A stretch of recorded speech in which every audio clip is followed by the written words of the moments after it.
RT, ton rédempteur vit. Oh RT, RT, ton rédempteur vit. RT, ton rédempteur vit. Pour aujourd'hui, nous sommes au niveau de ce livre qui est ici, qui est à votre disposition. Pourquoi suis-je marié? Pourquoi suis-je marié? Puisque tout le monde aspire au mariage, et quand on aspire au mariage, c'est pour un but. Puisque tout ce qui est fait sans but provoque des abus. Quand on est sans but, on va vivre des abus. On s'est posé cette question-là, pourquoi les gens se marient? Pour la plupart, ils se marient pour le bonheur, c'est ça. On se rencontre pour vivre le bonheur. Et quand vous lisez dans les livres, selon les enquêtes menées, il y a plusieurs réponses au sujet de pourquoi se marier. Il y en a qui ont dit, je me suis marié puisque je suis fils unique, alors je dois avoir une progéniture.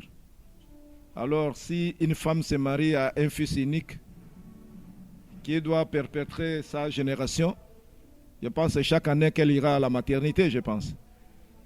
Si c'est ça le but. Alors maintenant, si la maternité ne vient pas, que deviendra ce mariage? Puisque l'homme s'est marié pour avoir les enfants. Et les enfants ne viennent pas.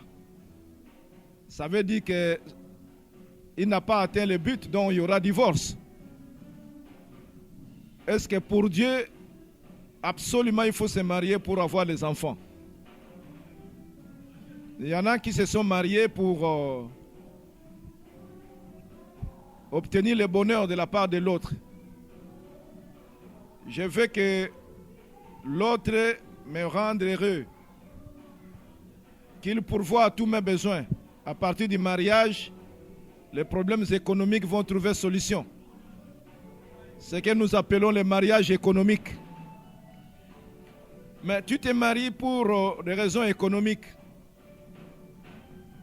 Et quand tu as l'argent, toi-même, est-ce que ce mariage aura encore un objectif? Ce qui fait que beaucoup de couples, quand ils se marient ici en Afrique, le mari travaille, elle est universitaire, elle ne travaille pas, elle est soumise, c'est une soumission obligée pour des raisons économiques. Mais quand on les fait quitter l'environnement africain, ils se rendent dans l'environnement où tel que la femme va s'exprimer, elle a aussi des moyens. Et la raison pour laquelle elle s'est mariée n'est plus. Ça pose problème. Vous voyez que la femme devient insoumise. Et il y a des divorces. Et je connais même un Africain qui s'est suicidé. Il a fait des économies de plusieurs années. Il est venu en Afrique, il a pris sa femme. La femme arrive en Europe. Dès que la femme a compris qu'elle peut obtenir l'argent, elle travaille, elle a sa liberté, malgré les 4 enfants qu'ils avaient, la femme a demandé la séparation. Donc je ne t'aime même pas. Tout ce que j'ai voulu à toi, c'est mon épanouissement et que tu me prennes en charge. Maintenant que je peux me prendre en charge, plus de mariage. Et l'homme a vu toutes les économies, tous les sacrifices, endurés pendant 20 ans. Il s'est suicidé avec les enfants. Il a fait un plan. Quand la femme l'a chassé, avec l'histoire de 100 mètres en Europe, et un jour, comme il communiquait avec les enfants, il a demandé aux enfants de les rejoindre au bas de l'étage à une distance. Les enfants sont venus, il les a mis dans la voiture, et les enfants ne savaient pas qu'il avait des bidons d'essence dans la voiture. Et quand les enfants sont entrés, il a bloqué les portières, il a allumé le feu. Il a dit, bon, que votre maman reste et trouver d'autres enfants. Moi, je pars avec vous. C'est dommage. Tout ça puisque la femme ne savait pas pourquoi elle devrait se marier. Voilà pourquoi hier j'ai commencé par vous parler du bonheur.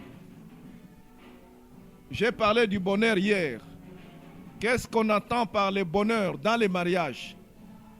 Tout le monde aspire au mariage. Mais il faut vivre le bonheur au mariage. La plupart des gens qui aspirent au mariage, qui veulent le mariage avec bonheur, y entrent d'une manière maladroite. Et ils ont des rêves qui s'évanouissent, des rêves qui ne s'accomplissent pas. J'ai posé juste quelques questions même à l'Assemblée hier. Quand nous sommes partis de la définition même du bonheur, partant même du dictionnaire, je pense que c'est le pasteur qui a lu dans Google, dans son téléphone. Le bonheur se bâtit chaque jour. L'état de satisfaction. Le bonheur étant l'état de satisfaction parfaite. Chacun de nous veut être satisfait. Or, en réalité, on ne peut pas tout satisfaire. Personne ne peut satisfaire tous ses besoins. C'est impossible. Alors, quoi faire pour qu'on vive le bonheur si personne ne peut satisfaire ses besoins? Nous faisons recours à la Bible dans ces cas-là. Quelqu'un dit le cœur de l'homme a la forme de Jésus. Comme le cœur de l'homme a la forme de Jésus, il faut combler le cœur de l'homme avec Jésus pour que tous les besoins trouvent satisfaction. Et conformément à la parole de Dieu, aimer, c'est chercher le bonheur de l'autre. Celui qui aime s'engage à satisfaire l'autre. Celui qui aime s'engage à trouver le bonheur de l'autre. Si on veut réussir dans le mariage, il ne faut pas venir au mariage pour que l'autre te rende heureux. Non. Il faut se marier pour rendre l'autre heureux.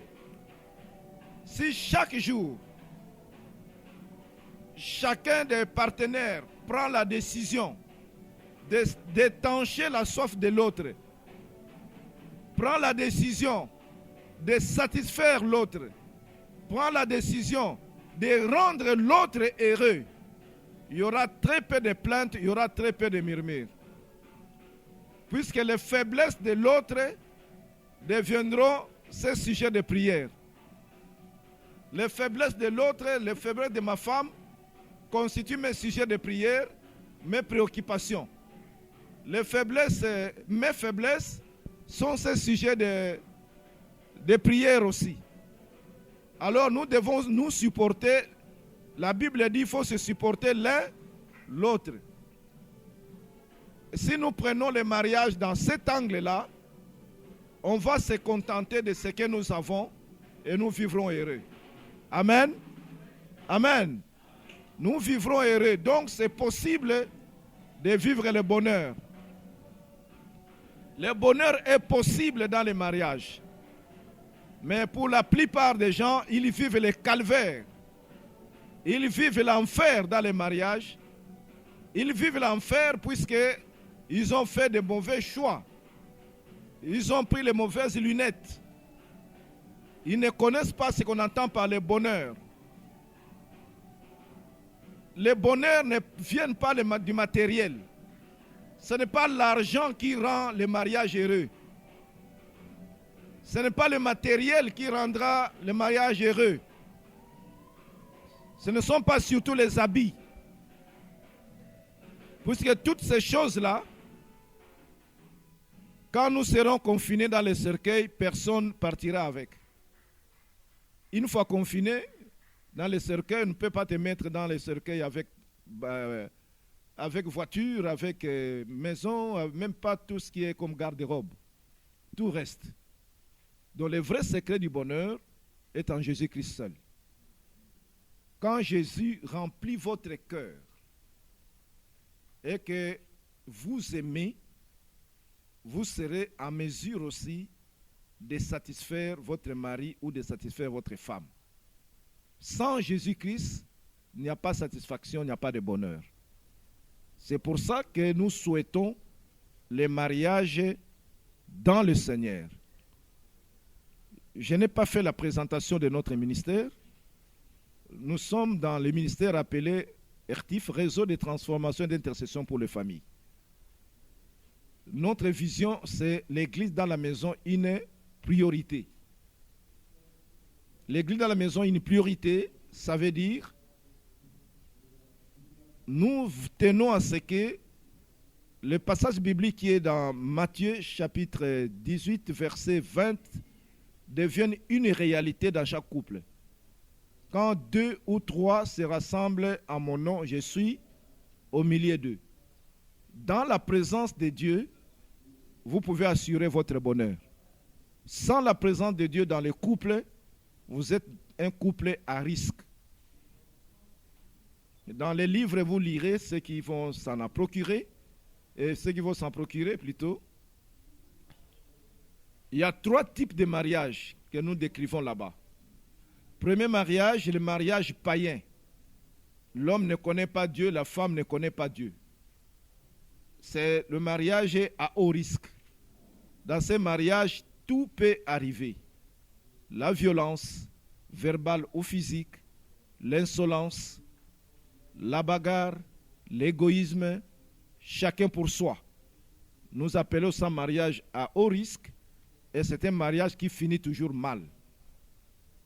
Puisque tout ce qui est anti-valeur caractérise ces mariages. La polygamie, l'infidélité, l'adultère, c'est dans ces mariages à haut risque. Deuxième type de mariage, mariage mixte. Quand l'un des partenaires connaît Jésus-Christ et l'autre ne connaît pas Jésus-Christ.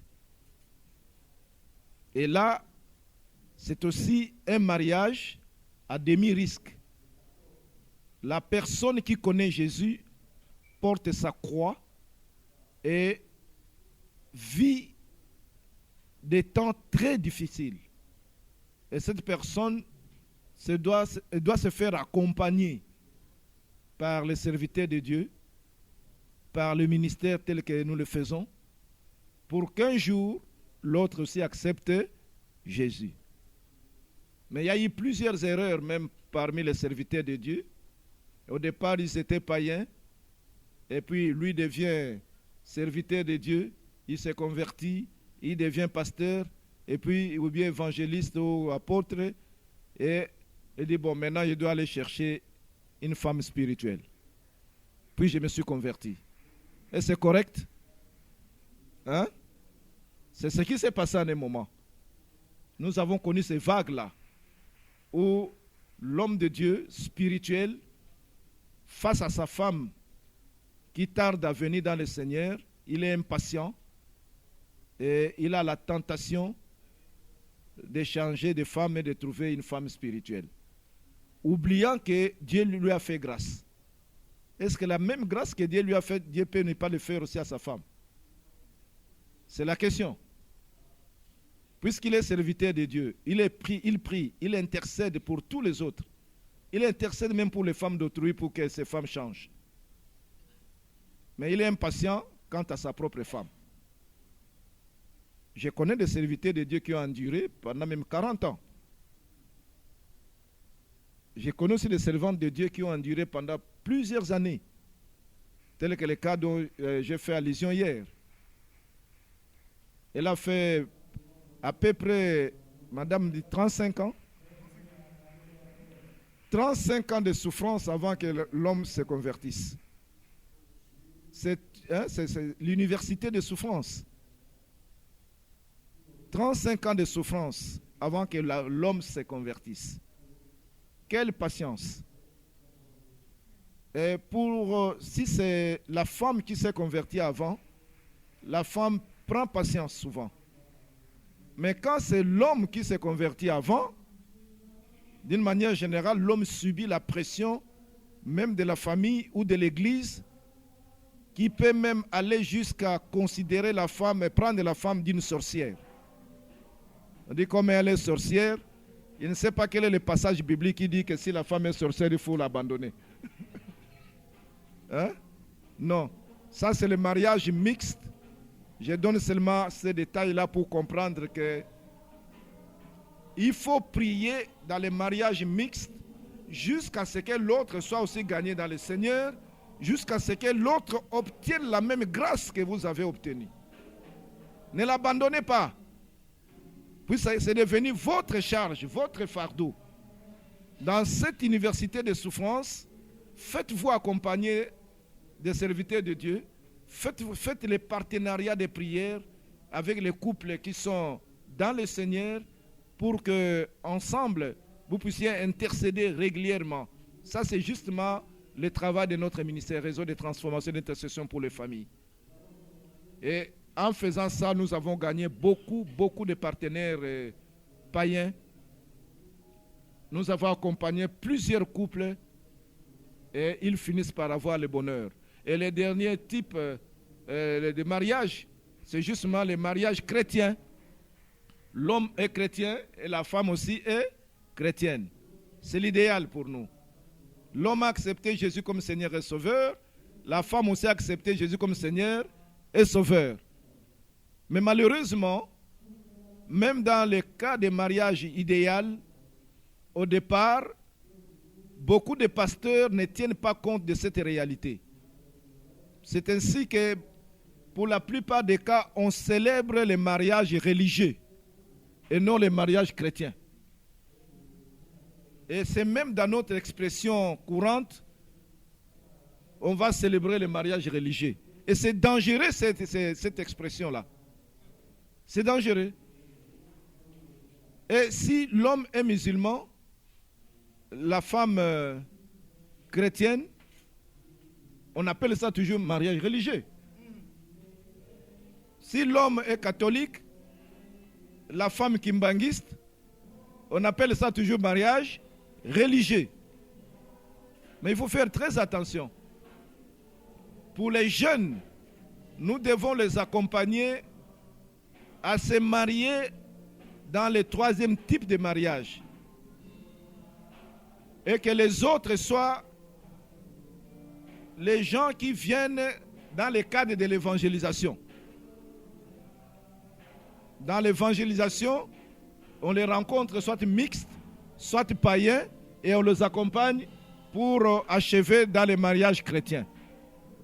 Mais quand nous devons marier à l'église, vaut mieux les affermir même avant de se marier. D'une manière générale, ils sont impatients. Puisque le problème d'affermissement, le problème de maturité se pose encore. Le degré de maturité des partenaires. Les partenaires les plus matures doivent supporter les partenaires faibles. Et c'est ce qui se passe parce que vous n'avez pas le même degré de maturité. Donc en réalité, le fait de vous supporter l'un l'autre se posera toujours quel que soit le tableau de mariage. Puisque vous n'avez pas le même âge de naissance spirituelle et vous ne mangez pas la même quantité de la parole de Dieu par jour. Celui qui mange et qui respire la parole de Dieu régulièrement croit vite dans la maturité. Mais celui qui est lent à lire la parole de Dieu et à suivre les enseignements sera lent à la croissance.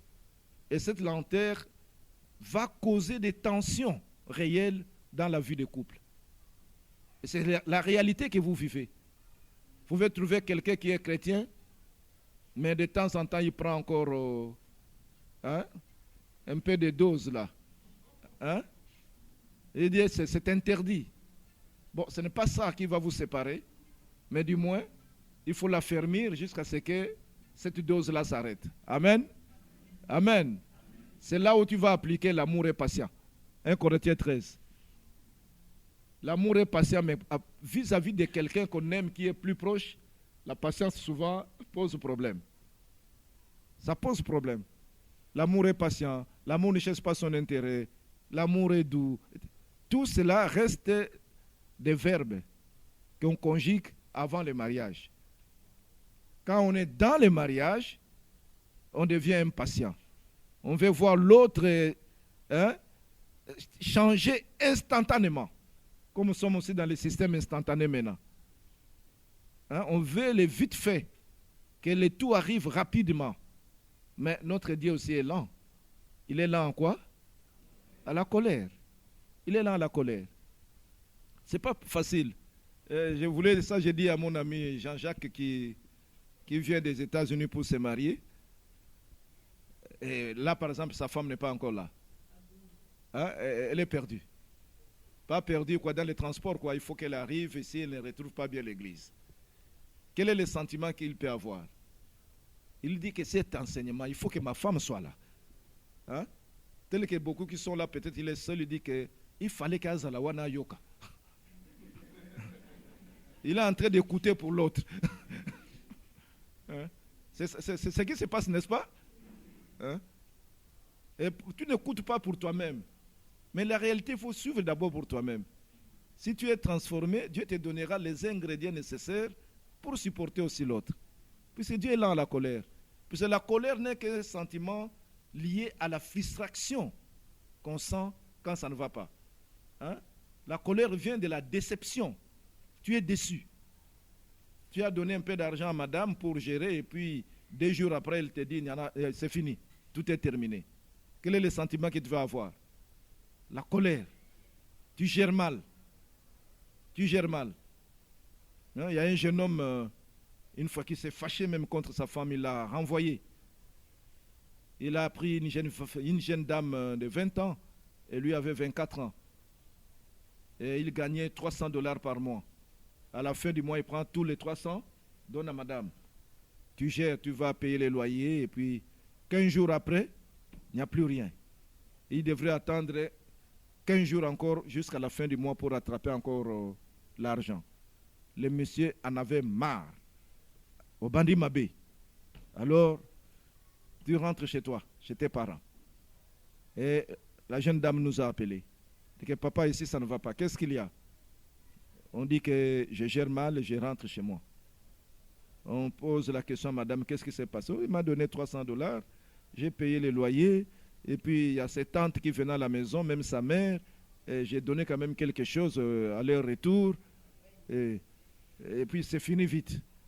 Tu donnais à sa mère, oui, à sa tante, oui, et puis c'est fini, oui. Qu'est-ce que tu faisais? Oui, je l'ai acheté des sucrés, et puis je leur faisais un petit colis pour rentrer, et voilà, maintenant je suis condamné, je suis obligé de rentrer chez moi, chez mes parents, et puis je suis enceinte en plus.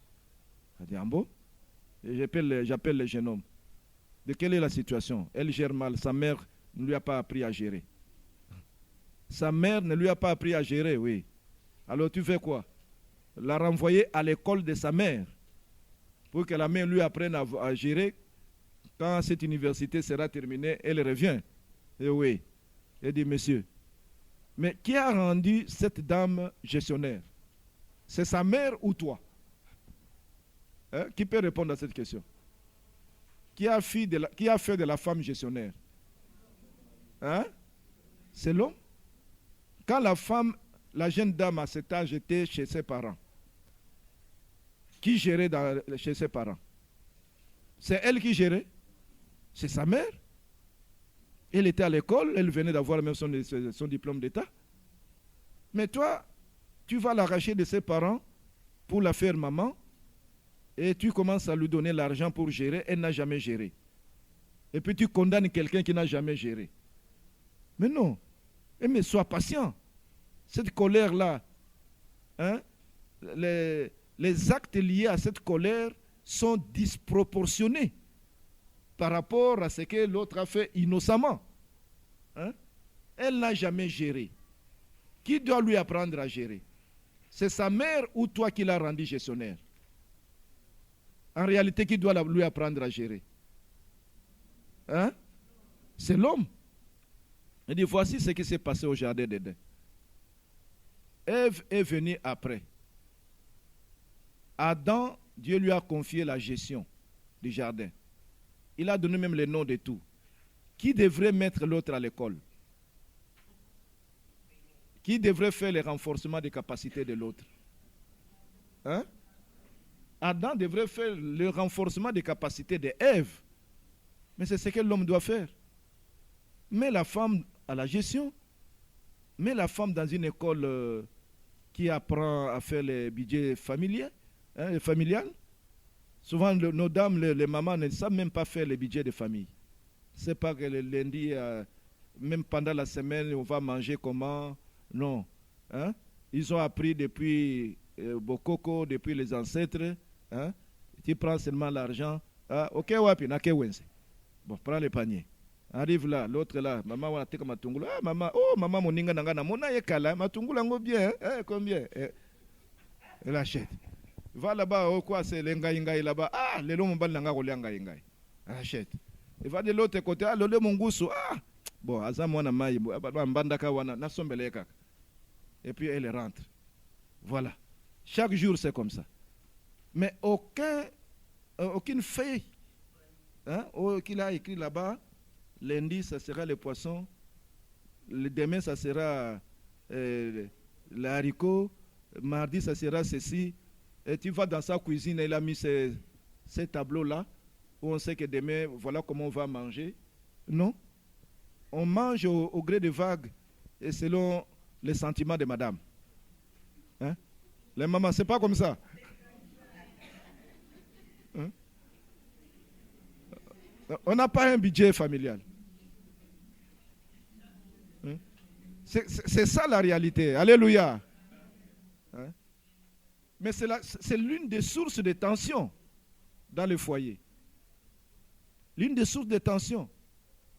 Heureusement, ce jeune homme, quand je lui ai expliqué ça, il faut apprendre à vous asseoir et à faire le budget ménager. Apprends, madame, je n'ai que ça.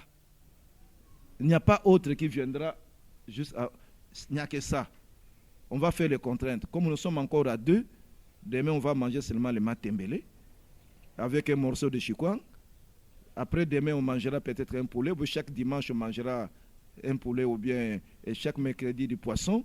Et quand vous faites là, vous allez savoir à peu près combien vous allez dépenser par mois.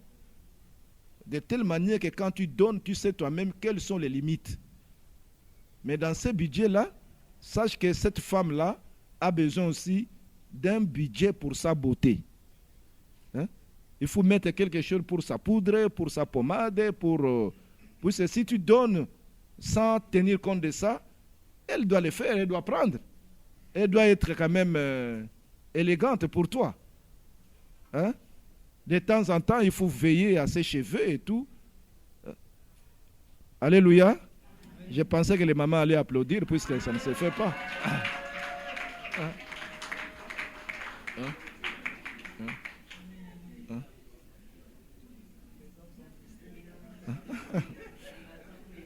Non, on dit que les hommes sont frustrés, non. Les sentiments de frustration, c'est ça qui amène la colère. Alors soyez là, la colère aujourd'hui. Et c'est ça la réalité. Puisque pour la réalité de la femme, c'est ça. Quand avant Adam a vu Ève, tout ce qu'il a admiré à Ève, c'était la beauté. C'est cette beauté qui l'a poussé à crier, même à dire qu'on l'appellera Ève, c'est ma femme, c'est l'autre moi. Elle était différente des animaux.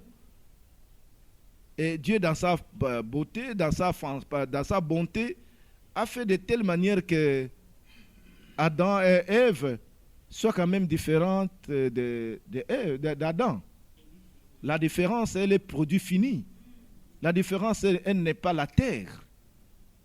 Adam, c'est la terre. En tant que terre, je suis là, je peux porter même veste de 10 ans. Hein? Ma veste ici, ne sait pas ça, déjà pris 5 ans ou quoi. Je porte toujours, ça ne me dit rien. Mais ma femme, non. Ça doit se renouveler. Hein? Puisqu'elle n'est pas poussière. Elle est l'os qui est venu de chez moi. Et l'os est comment? Lisse. Amen. Hein?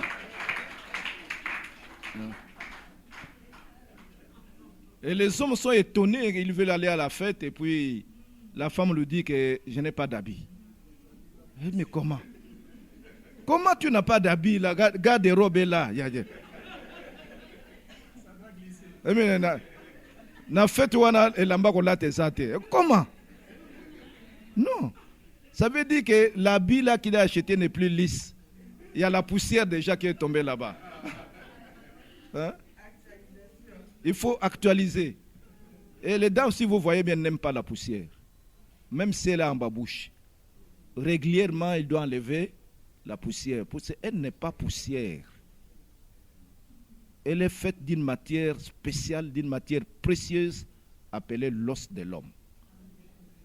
Et elle doit garder l'os lisse, poli et brillant. Hein? Hein? Hein? Alléluia. Quand on voit un homme bien habillé, brillant, bien coiffé, et la femme sale, qu'est-ce que les gens vont dire? Que c'est un bon mari? On va se moquer de qui? De l'homme. Mais par contre, quand on voit un homme modeste, et puis la femme pimpante, bien brillante, tout bien habillée, on va honorer qui? Les maris. Hein? Puisqu'elle est faite pour la gloire de l'homme. Hein? Il faut toujours... Hein? Je vois que l'homme est en train de...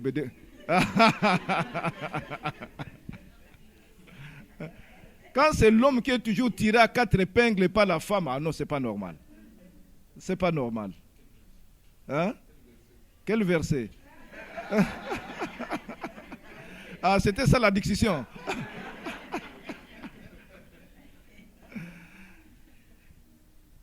Je viens de te lire ici Genèse. Dans Genèse chapitre 1er, verset 1er, Genèse chapitre 2. Lisez bien dans la création, l'histoire de la création. Dans cette histoire de la création, Dieu a créé l'homme partant de la terre.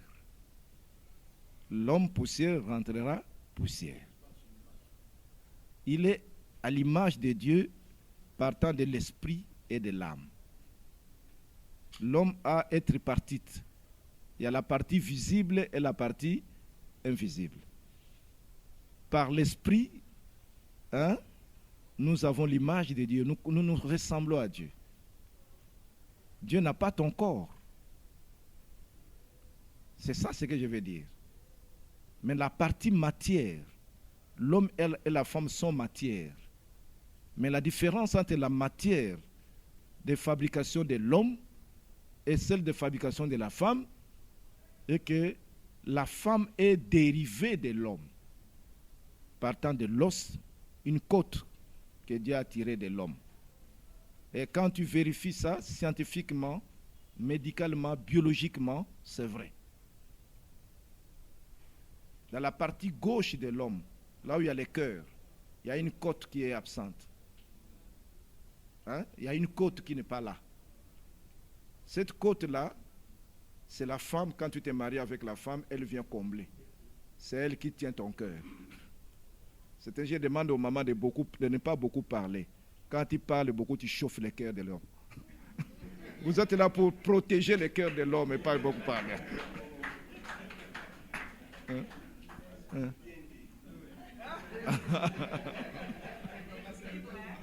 Les papas se sont retrouvés.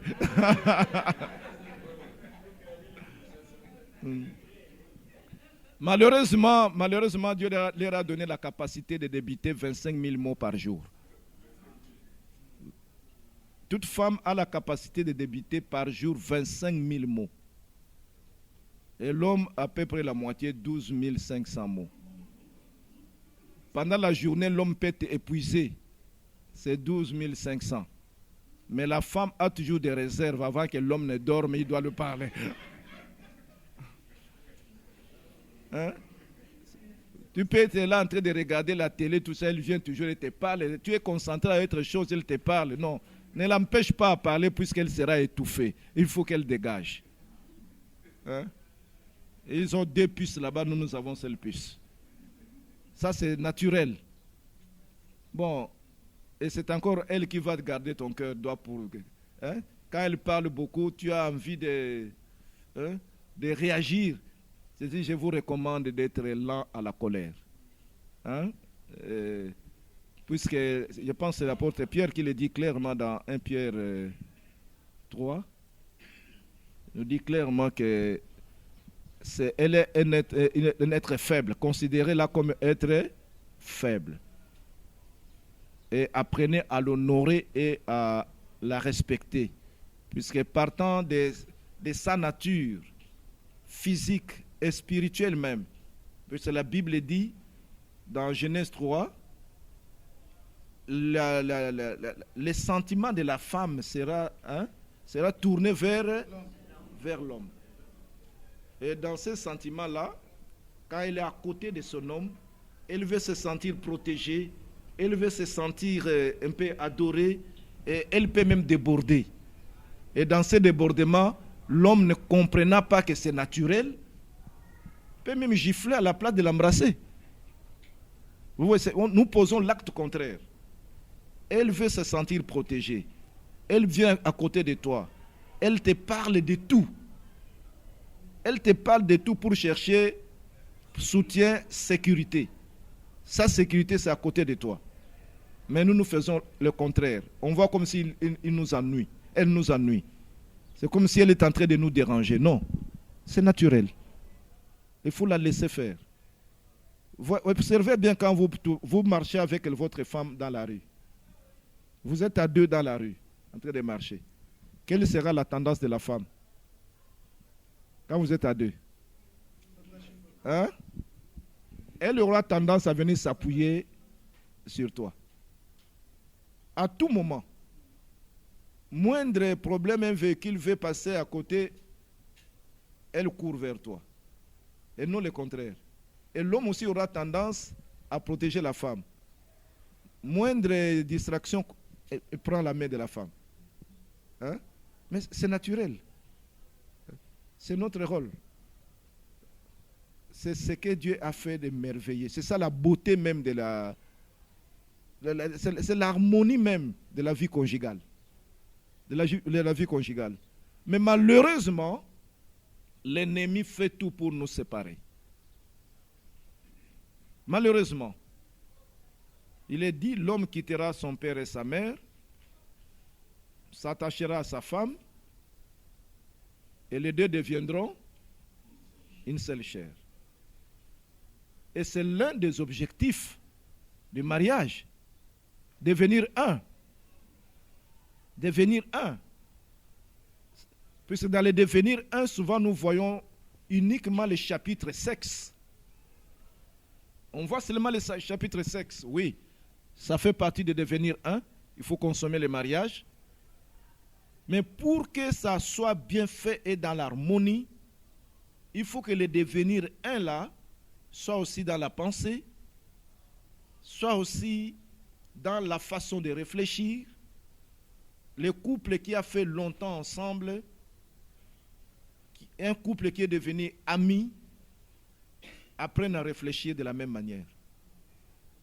Indépendamment, on pose la question à la femme va répondre de la même manière si on posait la question à l'homme. Pourquoi? Puisqu'ils sont devenus réellement un. Ils regardent dans la même direction. Mais malheureusement, même parmi les chrétiens, on constate qu'il y a des couples qui peuvent faire 30 ans de mariage, ils ne sont jamais devenus un. Ils sont 2 illustres inconnus, malgré les 30 ans de mariage. Chacun vit comme s'il était seul. Chacun vit sans tenir compte de l'autre. Or, dans la définition d'hier, nous avons dit quoi? Le bonheur, il faut le bâtir chaque jour. Aimer, c'est chercher le bonheur de l'autre. Si moi, chaque jour, je cherche le bonheur de ma femme, en d'autres termes, c'est quoi? Je me mets à sa place et je réfléchis comme elle. Qu'est-ce qu'elle voudrait que je fasse pour elle? Chaque jour. qu'est-ce que je dois faire pour qu'elle soit contente, qu'elle soit heureuse? Et chaque jour. C'est ça la réflexion.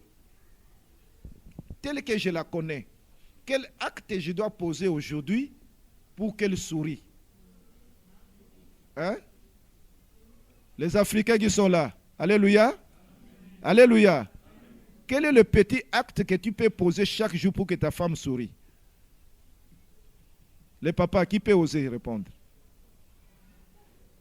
Pour faire rire un peu ta femme chaque jour. Elle est tout le temps stressée.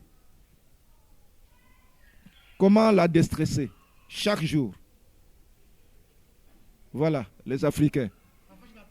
La bouche fermée avec la bande ancestrale. Hein? Non. Oui, tenter, oui. Oui, dire que je t'aime. Bon. Madame, il te dit combien de fois je t'aime par jour?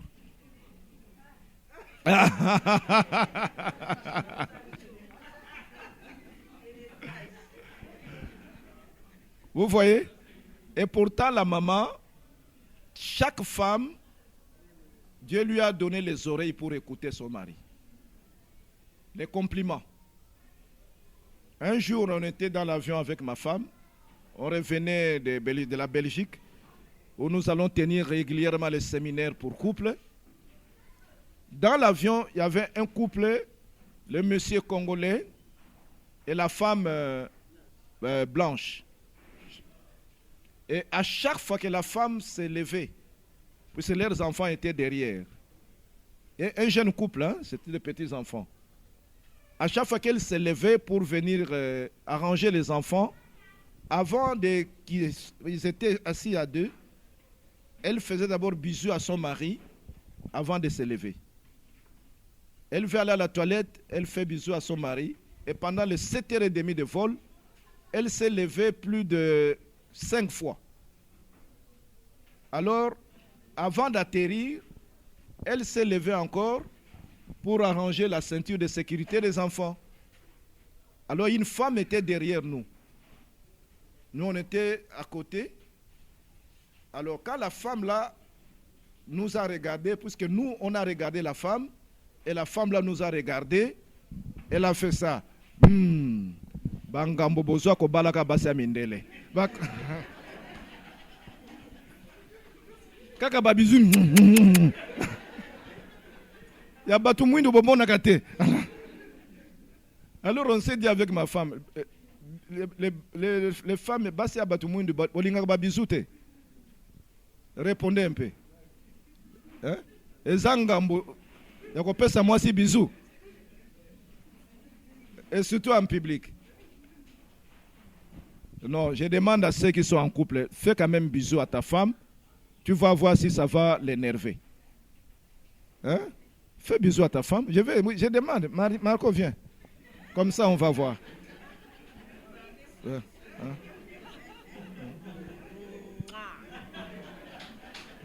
Mais je ne vois pas, vous ne faites pas?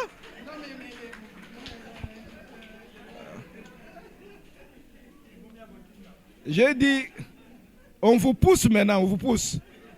Les chrétiens, Matindika. Non. Hein? Il ne faut pas qu'on vous pousse à faire le bien. Puisque ça lui fait du bien. Alléluia. Alléluia. Ce sont les ingrédients d'amour au quotidien. Elle a besoin de ça. Elle peut avoir passé la journée très stressée. D'un côté, il y a les enfants. De l'autre côté, il y a la cuisine. De l'autre côté, elle est en train d'arranger quelle chemise tu vas porter demain. D'un côté, il est en train de réfléchir, mais ces sous-vêtements-là, il a laissé un peu de caca dedans. Comment débarrasser de ça? Hein?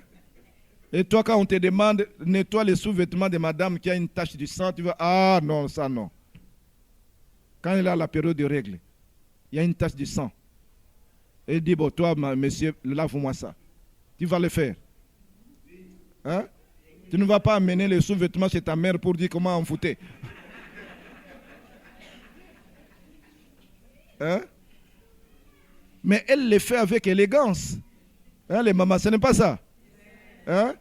Il a la diarrhée et puis une tache tombe là-bas. Et il prend, il le laisse. Hein?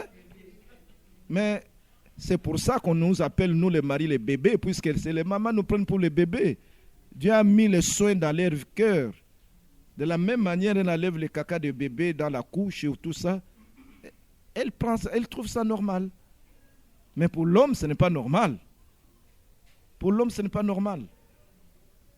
Donc la capacité que Dieu a mis à la femme pour entretenir la maison et entretenir l'homme, nous les hommes, nous devons louer nos femmes. Nous devons les louer puisqu'elles ont une capacité que nous n'avons pas. Elles peuvent faire 4 choses à la fois. Elle s'occupe du mari, elle s'occupe des bébés, elle s'occupe de la cuisine et elle travaille. Elle va au travail comme l'homme. Mais demande à l'homme, avant d'aller au travail, va déposer les enfants à l'école. Après de les avoir déposés, cherche quand même des crèmes pour eux. Et après, tu viendras, l'homme, si tu le laisses avec une marmite au feu, va chercher les enfants, tu vas trouver la nourriture brûlée. Hein? Mais la femme a le chronomètre naturel. Tu peux savoir quoi? Je mets l'eau de foufou au feu. Dans 30 minutes, je cours, je prends l'enfant à l'école, gardienne là. Le temps de revenir, je vais préparer. Les mamans, ce n'est pas ça. Et pendant ce temps-là, il y a la couche qu'elle doit repasser. Elle a tout chronométré. Mais cette capacité-là, est-ce que nous, les hommes, nous avons ça? Pourquoi on dit que nous sommes plus forts que les femmes? Pourquoi? Même physiquement, parfois on se trompe. La femme a beaucoup de capacités naturelles d'action dans la gestion au quotidien que le mari, que l'homme. Pour ça, je demande d'applaudisser un peu les mamans. Pour une fois. J'aimerais qu'il y ait quand même un temps de célébration pour les mamans. Il faut les reconnaître. Ce n'est pas pour rien que dans la Bible, je pense que c'est dans Proverbe 18, 22, celui qui trouve une femme a trouvé quoi?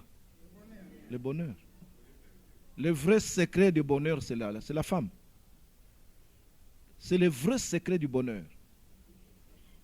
Le premier secret du bonheur, Jésus-Christ. Sans Jésus, vous n'avez pas le bonheur.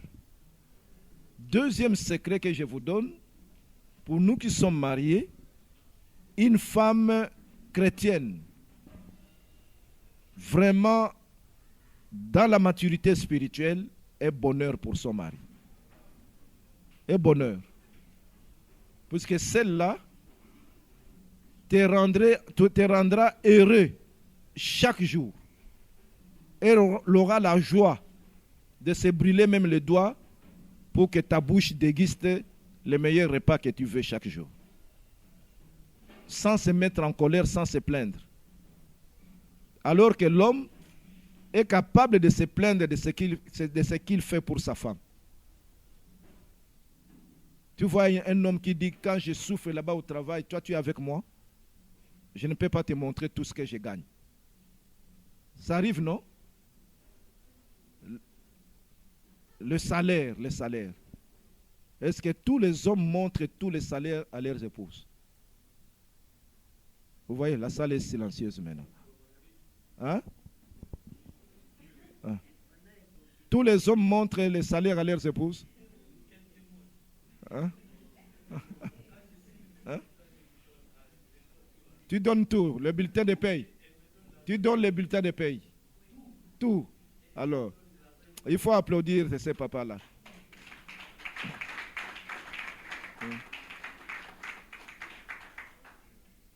En tout cas, moi, je montre tout. C'est elle, notre premier ministre de la maison, c'est elle qui gère. Et je supplie ma femme pour me donner.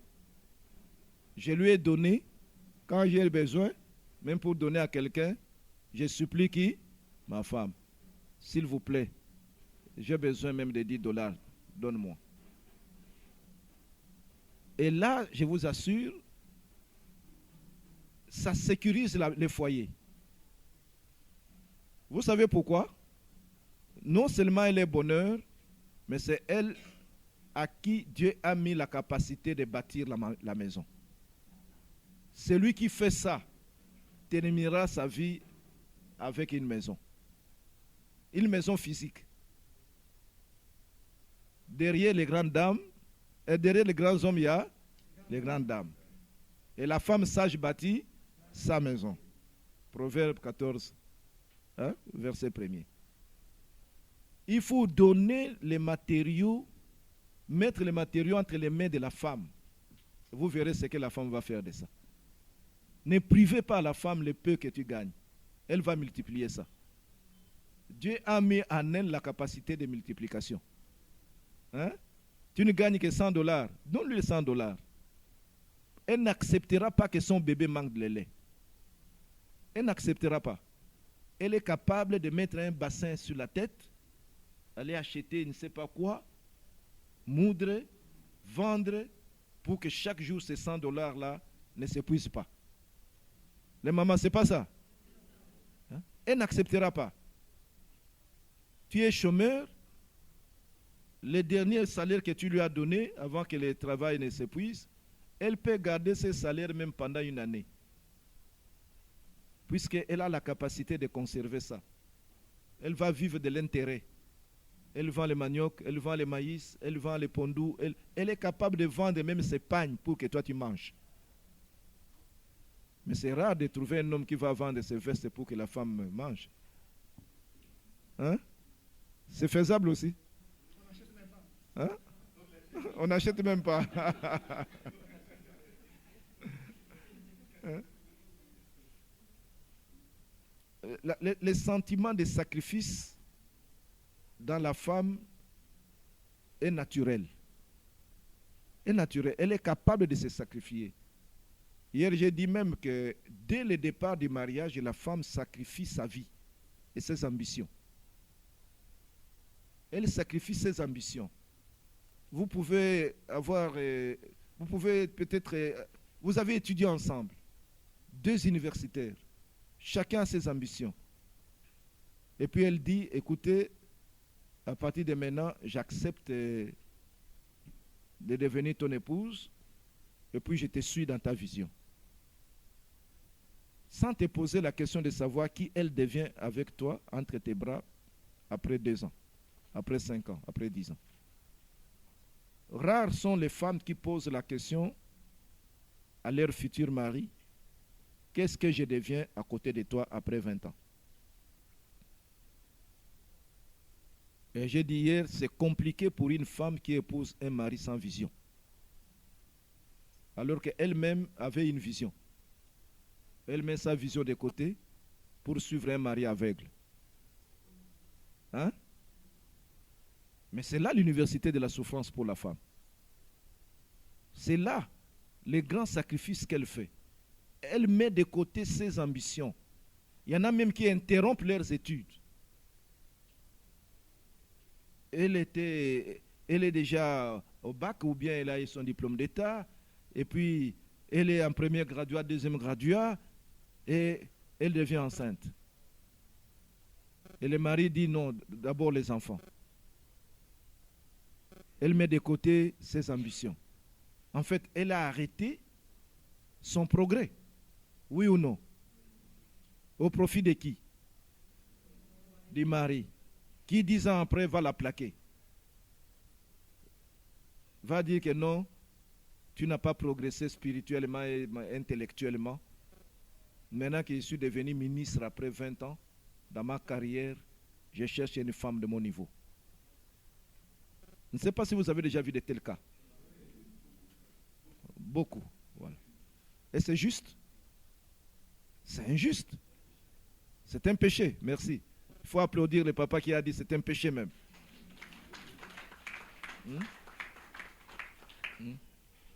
C'est injuste. Il faut aider la femme à augmenter, si pas à augmenter sa capacité à étudier même si elle est mère. Elle continue à augmenter sa capacité. C'est tout à fait normal si tu veux qu'elle soit à ton niveau. Mais ne l'abandonne pas. Elle a fait les sacrifices, peut-être que vous étiez étudiant quand vous vous êtes mariés. Elle a arrêté ses études pour que toi tu termines. Et tu termines, 5 ans, 10 ans après, tu deviens un grand homme, réputé, tout le monde te connaît, tu as honte de sortir avec elle. Qu'elle n'a pas d'expression, elle ne présente pas bien, mais qui doit lui donner l'expression? Qui doit bien l'habiller? Qui doit lui montrer comment se tenir à table? Qui doit le faire? Et à force de voyager, tu deviens un grand monsieur, tu vas à New York, tu vas à Dubaï, tu vas en Chine, tu vois des beaux lits d'hôtel 5 étoiles, et tu rentres chez toi, tu commences à dénigrer les lits. Mais ma femme ne sait pas préparer les lits. Les lits que j'ai vus là, ce n'est pas comme ça. Et tu l'appelles aussi, madame, tu ne peux pas arranger cette chambre et que ça soit comme ce que j'ai vu là-bas. Elle a vu ça. Tu reproches quelqu'un sur quelque chose qu'elle n'a pas vu. Hein? Prends même les photos, tu dis voilà comment c'était, il y avait un tapis là-bas ou quoi. Hein? Même notre Dieu pour l'histoire des tabernacles ou quoi, qu'est-ce qu'il a fait d'abord? Mais le modèle, il a montré. Hein? Il a montré à Moïse, non? Mais voir le modèle ici tu vas dupliquer ça en bas. Mais les maris sont injustes. Tu as un beau bureau propre et dans ta maison, tu n'as pas l'équivalent. Et tu viens faire des remarques à ta femme. Tu es habitué à voir la secrétaire propre et tout, puisqu'elle est bien payée et tout. Et c'est toi-même qui lui donnes même des primes pour bien s'habiller. Il dit que non, ma secrétaire, protocole, voilà, il faut un budget pour ça. Et dans ta maison, tu n'as pas le budget pour que ta femme soit propre.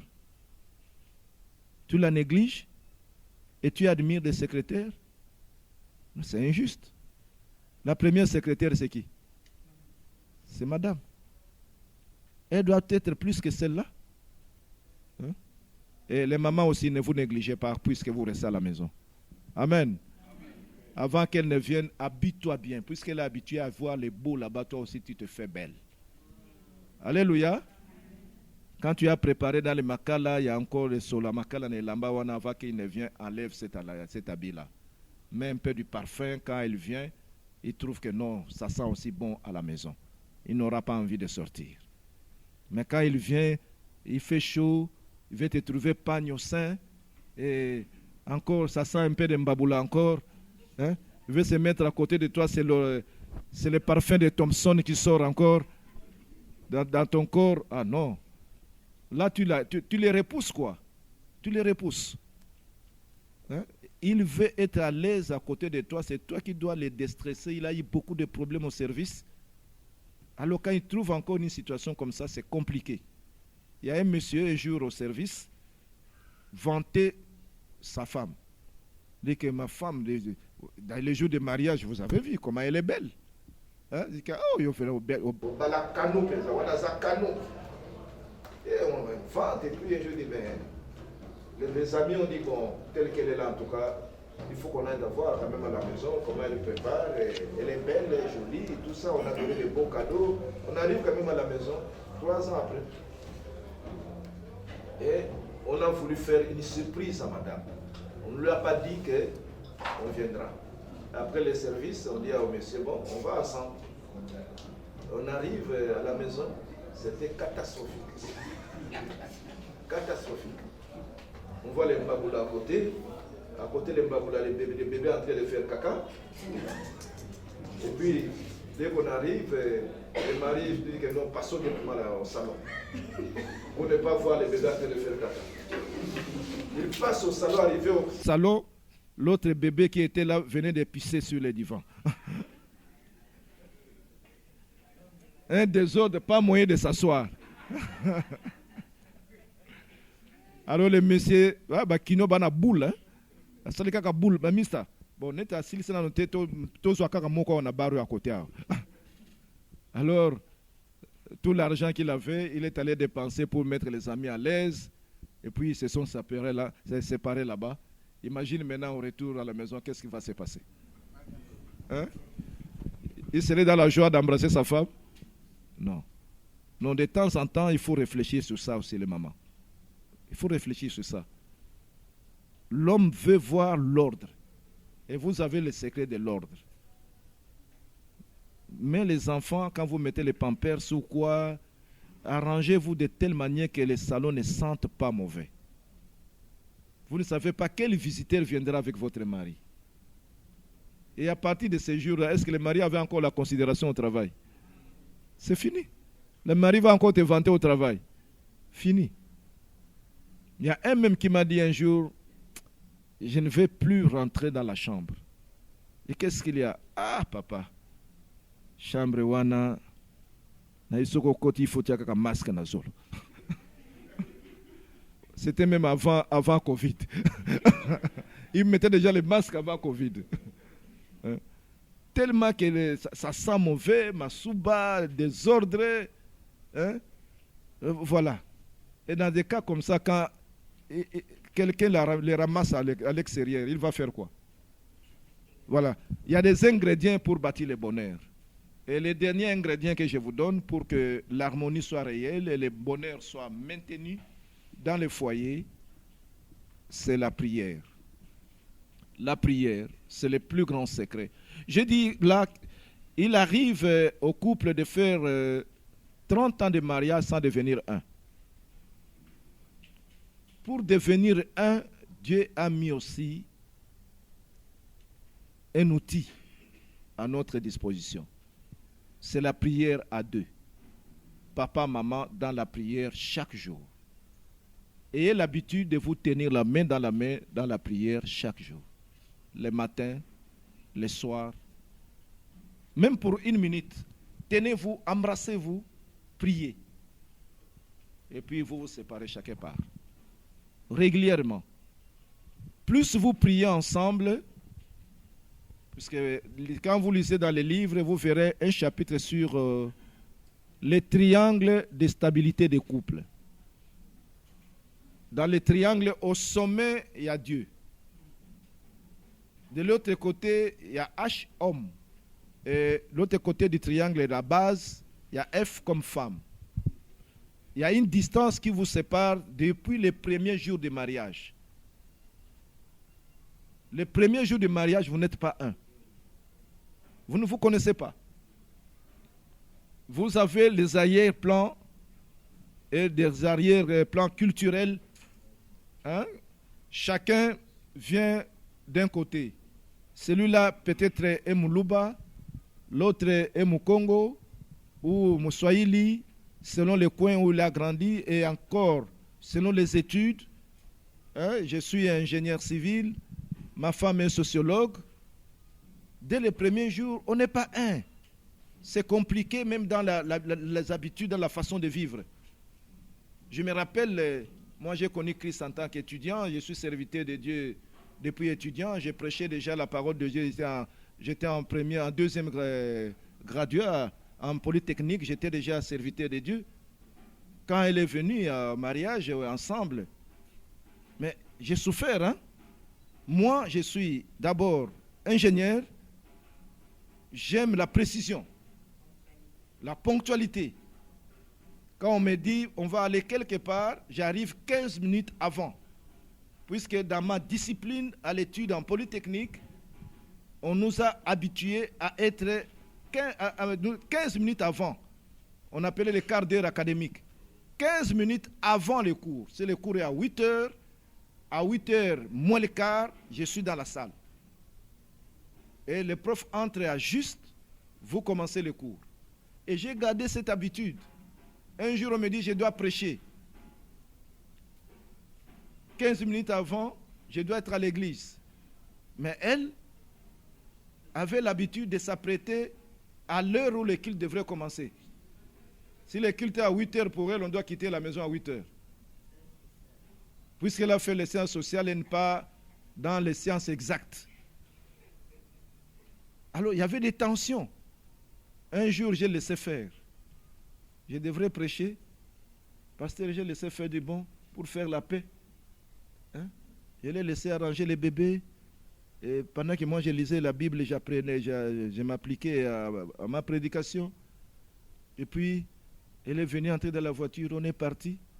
Et on est arrivé presque 1 heure de temps en retard. On arrive, on m'a remplacé, c'est quelqu'un d'autre qui était en train de prêcher. Alors, elle s'est vue chargée. Elle a dit, donc c'est à cause de moi. À partir de ce jour-là, c'était la meilleure leçon. Elle commençait maintenant à changer, à me suivre. Vous voyez? Donc les premiers jours, la communication est difficile. La communion même est difficile. Sur le plan culturel, sur le plan mental. Et Dieu est là au sommet. Il reste le même. C'est vous qui devez les rejoindre là.